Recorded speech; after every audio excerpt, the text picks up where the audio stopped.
Hello students, तो आज पढ़ लेते हैं बीएससी 6 सेमेस्टर फिजिक्स का एक most important topic translation vector क्या होते हैं और ये कितने प्रकार के होते हैं। आज सब कुछ इस लेक्चर में कवर करने वाले हैं। एक मोस्ट इंपोर्टेंट टॉपिक है तो छोड़ना तो बिल्कुल है ही नहीं। यूनिट फर्स्ट है क्रिस्टल स्ट्रक्चर और पेपर फर्स्ट का नाम याद कर लो, solid state and nuclear physics. चलिए पहले मैं डाल दूँ टॉपिक, उसके बाद में देखते हैं क्या होने वाला है। ठीक है, ओके सर, ओके भैया मैं डाल देता हूँ heading translation. Okay sir, okay translation. ठीक है, ट्रांसलेशन वेक्टर। अच्छा, इसका एक और और आता है लेटिस ट्रांसलेशन वेक्टर भी इसको बोलते हैं। इसको हिंदी में कहते हैं जालक स्थानांतरण सदिश। भैया पेपर में आता है, शॉर्ट क्वेश्चन में मोस्टली इंपोर्टेंट टॉपिक है, तो इसको यार छोड़ना मत, कैसे ना कैसे करके समझ लेना और नोट्स साथ में बनाते रहना क्योंकि यही आपके नोट्स होंगे। चलिए, इसको समझने के लिए ना एक डायग्राम की जरूरत पड़ेगी और अगर वो डायग्राम आपने बना लिया तो सिंपल सी बात है, इसको आप आराम से समझ जाओगे। ठीक है, चलिए देखते हैं। तो सबसे पहले ना मैं एक स्पेस लेटिस बनाऊं, यानी कि क्रिस्टल लेटिस बनाऊं, जिसको बोलते हैं आप क्रिस्टल जालक। ठीक है, ओके सर, ओके। चलिए मैं 3-3 का नहीं 4-4 का बना लेता हूँ, ज़्यादा आपको बड़ा करके नहीं बनाना है, आप समझदार हो और समझदार के लिए इशारा काफ़ी होता है। ओके सर, अच्छा इसको बोलते हैं हम लेटिस पॉइंट। स्पेस लेटिस में पॉइंट को हम क्या बोलते हैं? लेटिस पॉइंट कहते हैं। तो ये सब के सब लेटिस पॉइंट शो करते हैं एटम को। आप एटम भी बोल सकते हो, यानी कि परमाणु भी आप बोल सकते हो। ओके, चलिए भाई, अब ये ट्रांसलेशन वेक्टर का होता है, बिना पढ़े कुछ नहीं होता है। तो अगर इस पॉइंट से यहाँ तक पहुँचना है आपको, ठीक है, मेरी बात को जरा ध्यान से सुनना भैया। इस पॉइंट से अगर यहाँ तक पहुँचना है और इस पॉइंट से हमें यहाँ तक पहुँचना है, ठीक है, तो हमें इस ट्रांसलेशन वेक्टर की जरूरत पड़ेगी। यानी कि एक बिंदु से दूसरे बिंदु तक, काय में क्रिस्टल जालक में एक बिंदु से दूसरे बिंदु तक जाने के लिए जिस मैथमेटिकल ऑपरेशन की आवश्यकता होती है उसे ट्रांसलेशन वेक्टर कहते हैं। यार डेफिनेशन में लिखवाऊंगा ना तो समझो अच्छा लगेगा आपको। यानी कि क्रिस्टल लेटिस में एक पॉइंट से दूसरे पॉइंट तक जाने के लिए जिस ऑपरेशन की आवश्यकता होती है उसको हम क्या बोलते हैं? ट्रांसलेशन वेक्टर कहते हैं। मान लो ये जो है, जब मैं इस पॉइंट से यहाँ तक पहुँचा तो ए वेक्टर मान लिया मैंने। ठीक है, अच्छा ठीक है, जब मैं यहाँ से यहाँ तक पहुँचूंगा तो मैंने इसको क्या मान लिया? बी वेक्टर मान लिया। अब ये ए वेक्टर और बी वेक्टर क्या है? इनके भी नाम आते हैं। इनके नाम होते हैं फंडामेंटल ट्रांसलेशन वेक्टर। इनके फंडामेंटल ट्रांसलेशन वेक्टर, हिंदी में कहते हैं इनको मौलिक स्थानांतरण सदिश। अब हिंदी सब बढ़िया तो इंग्लिश बढ़िया है। तो मैं यहाँ से यहाँ तक जब गया तो मैंने ए वेक्टर से शो कर दिया, और जब मैं यहाँ से यहाँ तक गया तो मैंने इसको बी वेक्टर से शो कर दिया। सबसे पहले मैं परिभाषा लिखवाऊँ, ठीक है, बाद में देखेंगे इन चीज़ को, हम बाद में देखेंगे इस चीज़ को। ठीक है, चलिए देखो, यानी कि क्रिस्टल लेटिस में, okay sir, okay crystal lattice में, okay sir, okay crystal lattice में, ठीक है, लाइन पर ध्यान देना, क्रिस्टल लेटिस में। ठीक है सर, क्रिस्टल लेटिस में आगे बताओ। क्रिस्टल लेटिस में एक पॉइंट से, ठीक है, एक पॉइंट से और कहाँ तक? दूसरे पॉइंट तक, दूसरे पॉइंट तक। ओके सर, एक पॉइंट से दूसरे पॉइंट तक जाने के लिए, ठीक है, जिस ऑपरेशन की आवश्यकता होती है, जिस ऑपरेशन, ठीक है, की आवश्यकता होती है, वो क्या कहलाता है? हमारा आवश्यकता होती है। ठीक है, ट्रांसलेशन वेक्टर कहलाता है, ट्रांसलेशन वेक्टर कहलाता है। ठीक है, वेक्टर कहलाता है। ठीक है, यानी कि अगर आपको रामपुर से मुरादाबाद जाना है, अगर आपको रामपुर से मुरादाबाद जाना है तो रामपुर से मुरादाबाद जाने के लिए, ठीक है, जो आप डिस्टेंस तय करते हो वही आपका क्या होता है? ट्रांसलेशन वेक्टर होता है। ये ध्यान देना। यानी कि एक बिंदु से दूसरे बिंदु तक जाने के लिए तय की गई यात्रा भी बोल सकते हो आप, वो क्या कहलाता है, हमारा ट्रांसलेशन वेक्टर कहलाता है। अच्छा यूज कहाँ करते हैं इसका, भैया इसका कोई ना कोई यूज तो होगा। अरे पर्सनली यूज होता है इसका जो यूज होता है, तो परिभाषा याद कर लो पहले ठीक से, कि क्रिस्टल लैटिस में एक पॉइंट से दूसरे पॉइंट तक जाने के लिए जिस ऑपरेशन की आवश्यकता होती है ट्रांसलेशन वेक्टर कहलाता है। अब इसका जो यूज होता है यानी कि इसका उपयोग, तो ये तो तुम समझ गए भाई, किसी एटम यानी कि क्रिस्टल में किसी एटम की पोजीशन ज्ञात करने में हम क्या करते हैं, ट्रांसलेशन वेक्टर का यूज करते हैं। ठीक है, किसी एटम की, ठीक है, पोजीशन ज्ञात करने में हम क्या करते हैं, ट्रांसलेशन वेक्टर का यूज करते हैं। मैं ये लाइन भी लिखवाने वाला हूँ। ठीक है, काय में, क्रिस्टल में। ओके सर, ओके, क्रिस्टल में किसी एटम की, लाइन पे ध्यान देना भैया, किसी एटम की एग्जैक्ट पोजीशन यानी कि पोजीशन, ठीक है, ज्ञात करने में। अभी सबर रखो जरा, थोड़ा सा ना डेफिनेशन लिख लो, समझ जाओगे सब। क्रिस्टल में किसी एटम की पोजीशन ज्ञात करने में हम क्या करते हैं, ज्ञात करने में इस ट्रांसलेशन, ज़्यादा बड़ा टॉपिक नहीं है, छोटा सा ट्रांसलेशन, ठीक है, ट्रांसलेशन वेक्टर का यूज होता है, का यूज होता है। लो साहब, ये भी मैंने डेफिनेशन लिख दी। ओके ओके, अच्छा ठीक है, इसे हम शो कैसे करते हैं, इसको हम शो कैसे करते हैं, तो भाई इसे जो है, इसे किसे, ट्रांसलेशन वेक्टर को, यानी कि इसे टी वेक्टर से दर्शाते हैं। ऑलवेज ध्यान देना, जहां भी टी आगा वहां समझ जाना ये क्या है, मेरे पास ट्रांसलेशन वेक्टर है। अब आपको इस पॉइंट तक जाना था, इसको आपको इस पॉइंट पे जाना था, यानी कि इस पॉइंट की पोजीशन आपको ज्ञात करनी थी। तो आप इस पॉइंट से यहां तक चले, इसको मैंने मान लिया ओरिजिन पॉइंट, मूल बिंदु। फिर आप यहां से यहां तक चले, कितनी दूरी तय करी आपने, ए वेक्टर। तो फिर आप यहां से यहां चले, कितनी दूरी तय करी आपने, वी वेक्टर। यानी कि कहने का मतलब ये है, अगर मैं यहां से T1 वेक्टर निकालूं यानी कि ट्रांसलेशन वेक्टर, तो ये आ जाएगा मेरे पास A1, खाली ए वेक्टर आएगा मेरे पास, ठीक है। और अगर मैं T2 निकालूं तो मेरे पास कितना आएगा बेटा, B वेक्टर आ जाएगा, ठीक है। और अगर मैं इन दोनों का जब मैं रिजल्ट निकालूंगा ट्रांसलेशन, ठीक है, T वेक्टर जब मैं निकालूंगा यहां से, ठीक है, तो कितना आएगा है भैया, जल्दी बता दो। तो टी वेक्टर बराबर मेरे पास हो जाएगा, हम एक बार चले यहाँ से यहाँ तक तो ये हो जाएगा मेरे पास 1A वेक्टर, फिर एक बार चले हम यहाँ से यहाँ तक तो ये हो जाएगा मेरे पास 1B वेक्टर, ठीक है। ये लाइन पे ध्यान देना। अब अगर मान लो मुझे इस पॉइंट की पोजीशन ज्ञात करनी है, अभी सबर रखो, सब समझ में आ जाएगा। मान लो मुझे अगर इस एटम की पोजीशन फाइंड करनी है, तो मुझे यहां से यहां तक ए वेक्टर चलूंगा, फिर यहां से यहां तक ए वेक्टर चलूंगा, फिर यहां से यहां तक ए वेक्टर चलूंगा, ऐसे यहां से यहां तक मैं क्या चलूंगा, बी वेक्टर चलूंगा। तो मतलब ए vector plus A vector plus A vector कितना हो गया, 3A वेक्टर हो गया। मेरी बात को जरा ध्यान से सुनना। फिर मेरे पास मैं यहां से यहां चलूंगा तो मेरे पास कितना हो जाएगा, बी वेक्टर हो जाएगा।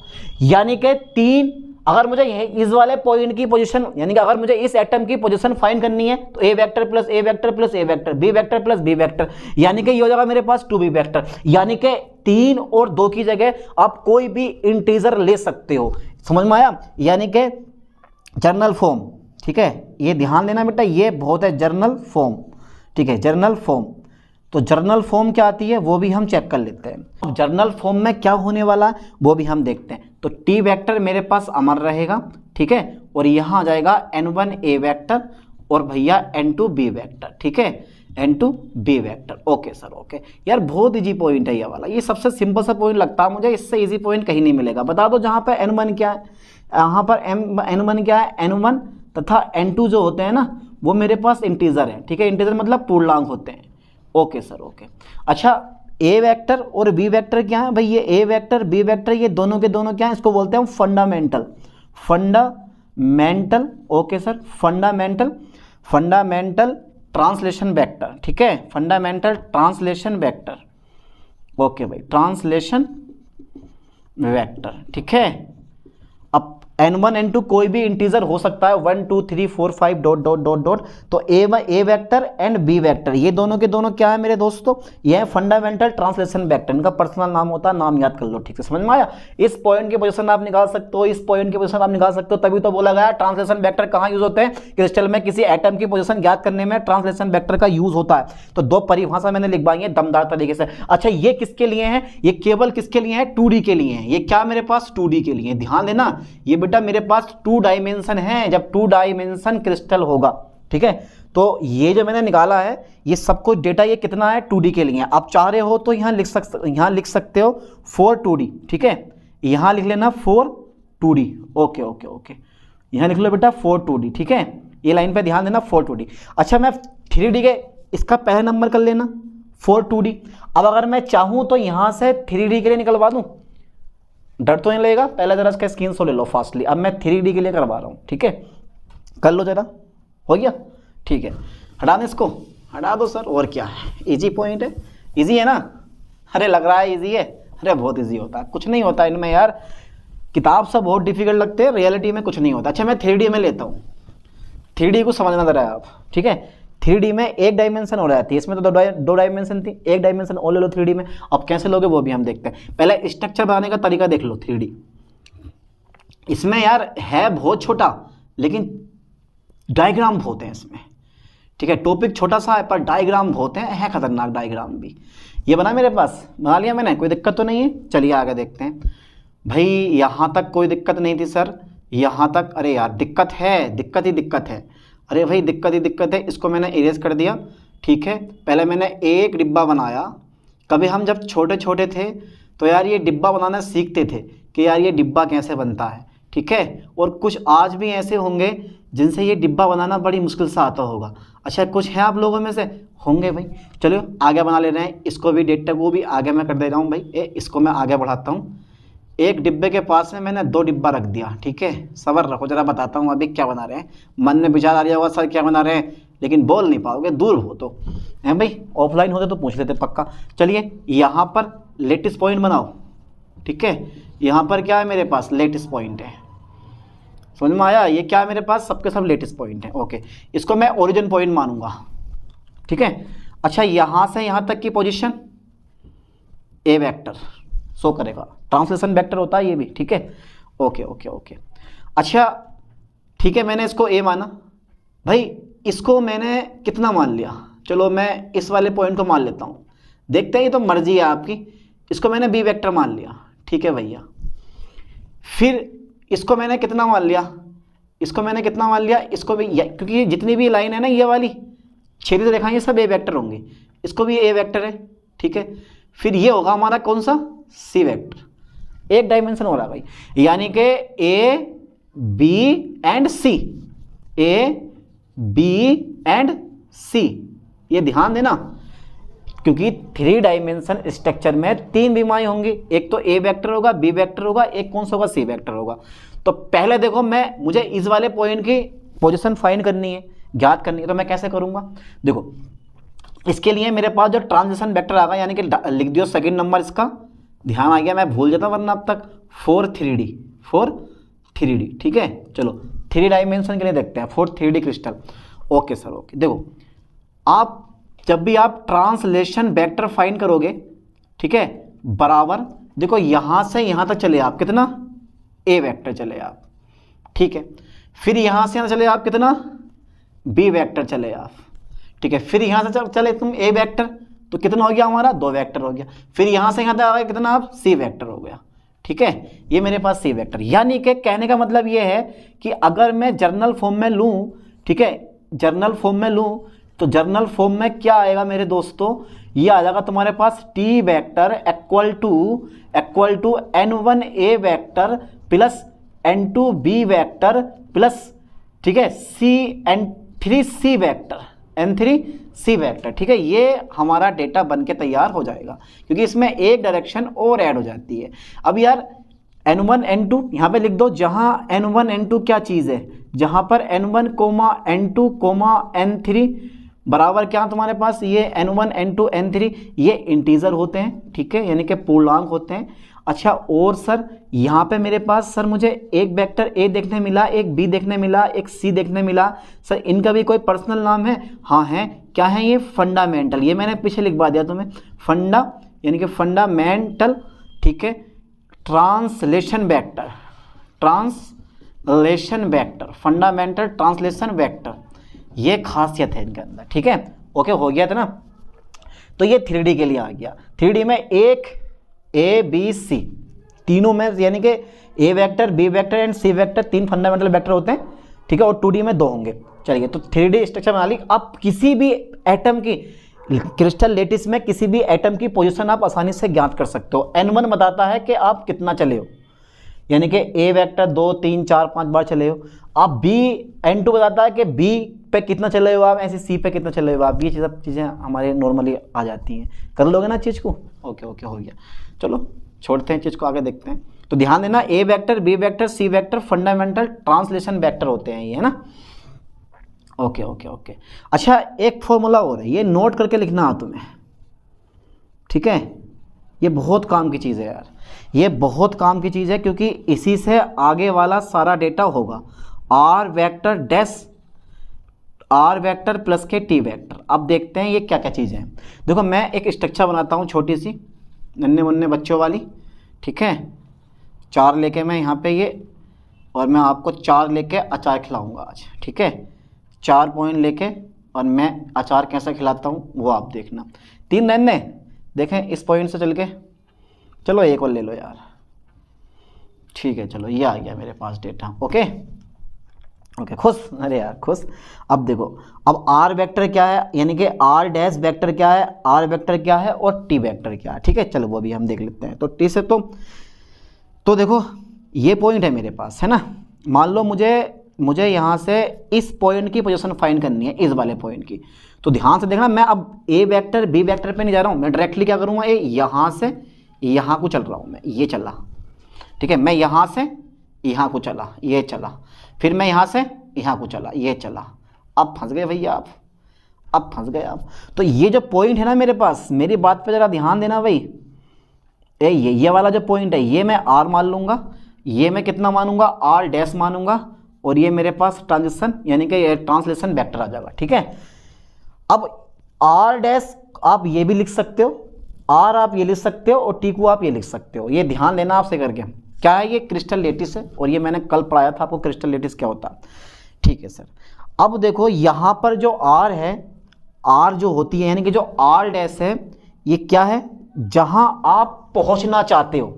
ये आर डैश क्या, ये वो एटम है जिसकी पोजीशन आपको ज्ञात करनी है, जहां आप पहुंचना चाहते हो। ये ध्यान देना, जहां, ठीक है। ये लाइन पे फोकस करना ठीक से, बहुत काम की चीज़ है ये।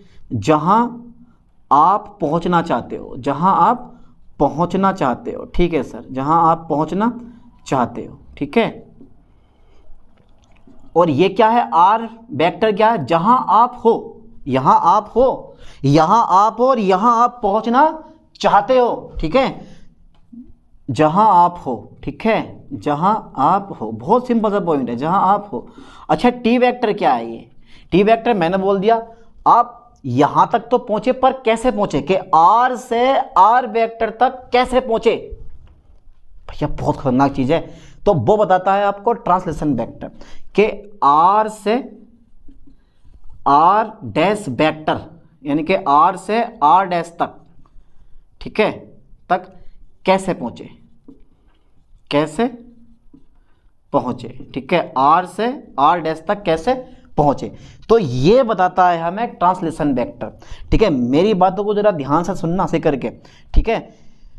तो एक पॉइंट मेरे पास आर है, एक पॉइंट मेरे पास आर डैश है, ठीक है। इस पॉइंट का मैंने नाम पी क्यू जेड कुछ भी लिख सकते हो, ठीक है। मुझे क्या बताना था, मेनली पॉइंट ये है कि आर डैश क्या है, जहां आप पहुंचना चाहते हो, ये आपका पहुंचना चाहते हो, ये आपका लक्ष्य है। आर क्या है, यहां आप हो पहले से, ये आपकी प्रारंभिक स्थिति है। और ट्रांसलेशन वेक्टर हमारा कौन सा है, टी वेक्टर है, जो कि आपको वहां तक पहुंचाएगा, इस पॉइंट से यहां तक आपको पहुंचाएगा कौन, ट्रांसलेशन वेक्टर, क्लियर, ठीक है। जहां मैं लिख दे रहा हूं, जहां आर वेक्टर जो है ना, जहां आर डैश वेक्टर, ठीक है, ये क्या है, क्रिस्टल में उस एटम की, क्रिस्टल में उस एटम की क्या है, ये पोजीशन है, ठीक है। क्रिस्टल में उस एटम की पोजीशन है, यानी कि स्थिति है, ठीक है, पोजीशन है, ठीक है, जो ज्ञात करनी है, जो ज्ञात करनी है, ठीक है। ओके ओके ओके, दिख रहा ना आप लोगों को, ओके। अच्छा ठीक है, चलो मैं इसको इरेज कर देता हूँ, स्क्रीनशॉट ले लो फास्टली इसका, ठीक है। हटा दें इसको, हटा दिया मैंने, ओके सर, ओके। अब देखो जरा आगे ध्यान से देखना। अब आर क्या है, आर वेक्टर क्या है, ये प्रारंभिक स्थिति है, ये क्या है, प्रारंभिक, जो आप हो, ये आपकी स्थिति है, प्रारंभिक स्थिति है, ठीक है। और बाकी टी का पतला ही है, तो मैं ये क्या है, translation vector, latest translation vector है हमारा, इसको मुझे लिखवाने की जरूरत है नहीं, ठीक है। चलिए अब आगे देखते हैं, यहाँ तक क्लियर हो गया, ये फॉर्मूला नोट करो बढ़िया करके। अच्छा 3D के लिए 4 3D okay sir okay. 4 3D के लिए जो मेरे पास r डैश वेक्टर है मैं ऐसे ही रहने दूंगा, बराबर r वेक्टर, ठीक है, प्लस के t वेक्टर की जगह मैंने पहले लिखवा दिया माइनस का n1 a vector plus n2 v vector plus n3 c vector, एम राइट। तो ये कुछ मेरे हिसाब से बन जाएगा। 2D के लिए ये c हटा देंगे, खाली दो डायरेक्शन आ जाएंगी हमारी, ओके ओके। तो r डैश वेक्टर बराबर कितना हो जाएगा मेरे पास, r vector plus n1 a vector plus n2 b vector plus n3 c vector, okay sir okay. Clear, note करो, ये लिख के आना बहुत काम की चीज़ है, समझ में आया ना। r यहाँ आप ये जहाँ आपको पहुँचना है, ये r से r वेक्टर तक आप कैसे पहुँचते हो, वो क्या मेरे पास ट्रांसलेशन वेक्टर है। चलिए हटा दें, फिर कर दे इसको इरेज, ओके ओके कर दूँ, चलिए ठीक है। अच्छा अब इसके बाद में हम पढ़ लेते हैं कि ये कितने प्रकार के होते हैं। वैसे राइटली सब हो गया, बस बता दूं आपको कितने प्रकार के होते हैं। चलिए मैं इसको इरेज कर देता हूँ, ठीक है ठीक है ठीक है भैया, ओके। डाल दें टाइप्स ऑफ, हेडिंग क्या है मेरे पास, types of translation vector, translation vector, ठीक है भैया। ये थोड़ा सा समझना टाइम लगेगा, यानी कि 2 प्रकार के होते हैं। कितने प्रकार के होते हैं, 2 प्रकार के होते हैं, ओके सर 2 प्रकार के होते हैं। अच्छा कौन कौन से होते हैं सर, मुझे तो ये भी पता नहीं है। पहला जो होता है वो होता है, इसको बोलते हैं प्रिमिटिव, ठीक है, primitive translation vector, translation vector, ठीक है ओके। अच्छा ये क्या होता है भाई, इसके बारे में बताओ। Translation vector, primitive translation vector, देखो चित्र बनेगा, ध्यान से समझना है इस चीज़ को, बहुत खतरनाक वाला पॉइंट है। देखो एक पॉइंट मेरे पास ये है, ठीक है, एक पॉइंट मेरे पास ये है, ठीक है, एक पॉइंट मेरे पास ये है, ठीक है, एक पॉइंट मेरे पास ये है, दूसरा पॉइंट मेरे पास ये है, एक पॉइंट ये है, एक पॉइंट ये है, एक पॉइंट ये है, इसके बीच में एक पॉइंट डाल दो, घबराओ मत, मैं आपके साथ हूँ। ये मैंने डाल दिया, ठीक है ओके सर। ये जो तुम देख रहे हो ना कलवा पॉइंट, ये जो मेरे पास काले काले पॉइंट है, दिख रहे हैं ना, हाँ ये बहुत मेन चीज़ें हैं, ठीक है। इस पॉइंट से मैं शुरुआत करता हूँ, ठीक है, यही तो शुरुआत है। तो यहाँ से मैंने बढ़ाया आगे, ठीक है। अभी देखते हैं भाई, मुझे इस पॉइंट की पोजीशन फाइंड करनी है, इस वाले पॉइंट की पोजीशन मुझे फाइंड करनी है। तो मैं इसको मान लूँगा कितना r डैश, इसको मान लूँगा कितना मैं r, पोजीशन वेक्टर ले लेंगे इसके, यहाँ से यहाँ तक हमारा हो जाएगा। इस समय मैंने a1 लिया है, ठीक है, और यहाँ से यहाँ तक जो लिया है मैंने इस पॉइंट तक, वो मैंने कितना लिया है, b1 लिया है, ठीक है, b1 वेक्टर लिया। अभी ये क्या है वो भी देखेंगे अभी, ठीक है ओके। तो a1 वेक्टर और ये क्या मेरे पास b1 वेक्टर, a1 वेक्टर और ये क्या मेरे पास b1 वेक्टर, ठीक है। मुझे इस पॉइंट की पोजीशन ज्ञात करनी है, ठीक है, बात यहाँ आती है, मुझे इस पॉइंट की पोजीशन ज्ञात करनी है, ठीक है। तो इस पॉइंट की पोजीशन ज्ञात करने के लिए मुझे थोड़ी सी मारामारी करनी पड़ेगी। अब वो मारामारी क्या, वो भी हम देख लेते हैं। देखो पहले तो ये पढ़ लो कि प्रिमिटिव ट्रांसलेशन वेक्टर क्या होते हैं। इंटीजर का नाम सुना है आपने, ठीक है, जैसे 1 2 3 4 5। तो इसकी एक छोटी सी परिभाषा आती है, और वो परिभाषा ये होती है कि ऐसे ट्रांसलेशन वेक्टर, ठीक है, जो इंटीग्रल कोफिशिएंट वाले, ठीक है, एक ट्रांसलेशन ऑपरेशन का निर्माण करते हैं। डेफिनेशन लिख दूं, यानी कि ऐसे, ठीक है, ऐसे ट्रांसलेशन, ठीक है, वेक्टर, ठीक है, जो ऐसे ट्रांसलेशन वेक्टर, ठीक है सर, ऐसे ट्रांसलेशन वेक्टर जो इंटीग्रल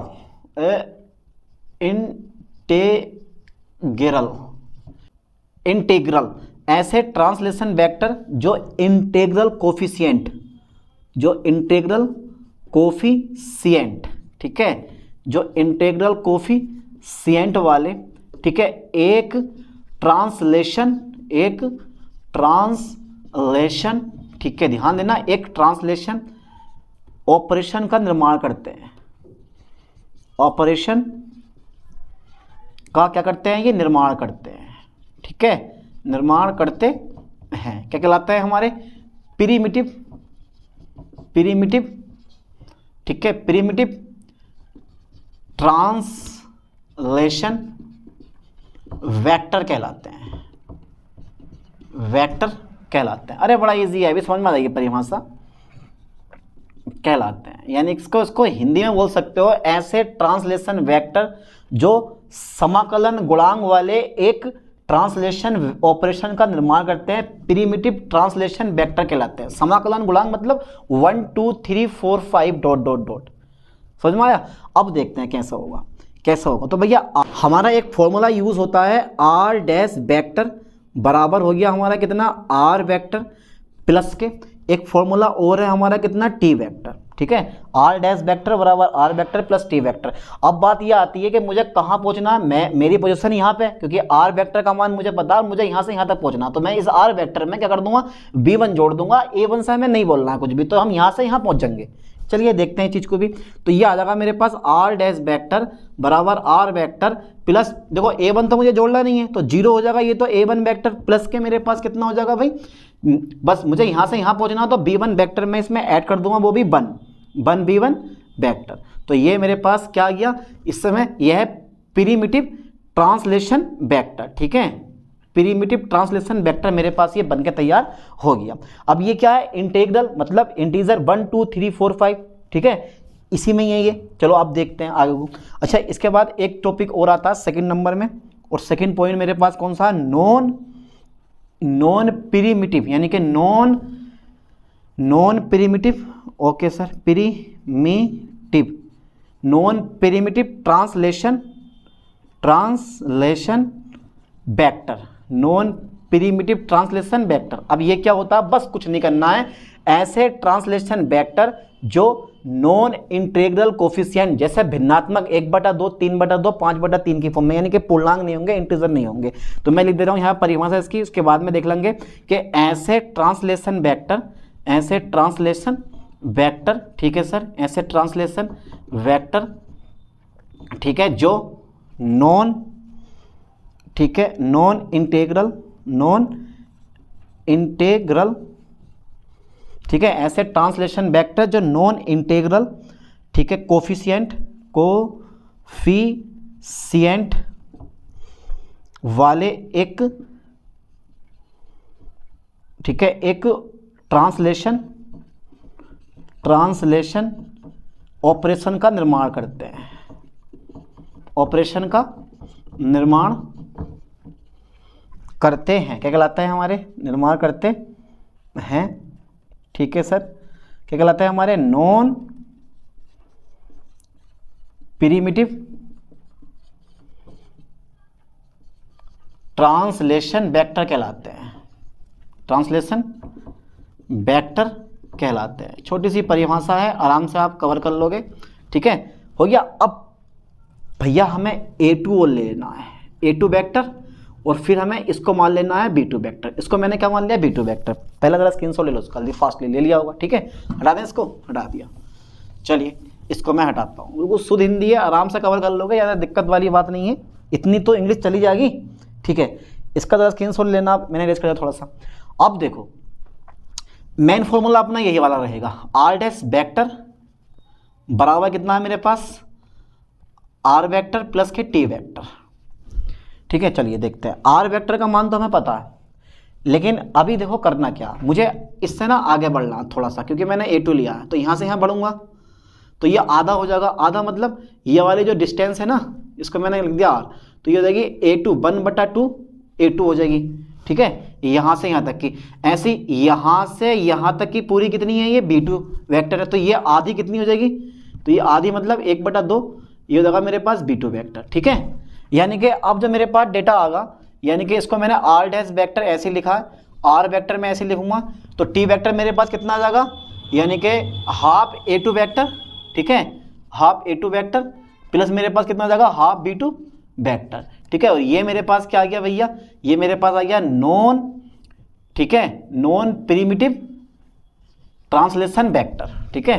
तो ये समझ गए हो गए आप लोग। तो ये मेरे पास A2 है, यानी कि यहाँ से यहाँ तक मैं मान लूँगा a2 और यहाँ से यहाँ तक a2 का आधा कितना हो जाएगा, अरे मैंने एक बार इसको a1 मान लिया, फिर इसको मैंने a2 मान लूँगा, फिर इसको मैं ऐसे b1 मान लूँगा, b2 मान लूँगा, ठीक है। अब मेरे पास क्या होगा, मैंने जो यहाँ से यहाँ तक की डिस्टेंस ली है वो a2 ली है, तो a2 का मैंने क्या कर दिया, हाफ कर दिया, 1/2 a2 हो गया। ऐसे b2 का मैंने हाफ कर दिया, 1/2 कितना हो गया तुम्हारे पास, b2 हो गया। समझ में आ गया होगा आपके। तो यहाँ पे जो ट्रांसलेशन वेक्टर t वेक्टर का मान निकलेगा वो 1/2 a2 vector plus half b2 vector निकल कर तैयार होता। तो ट्रांसलेशन वेक्टर क्या होते हैं और ये कितने प्रकार के होते हैं, आज सब कुछ मैंने इस लेक्चर में कवर कर दिया। चलिए मिलते हैं नेक्स्ट लेक्चर में नेक्स्ट वीडियो के साथ। थैंक्स।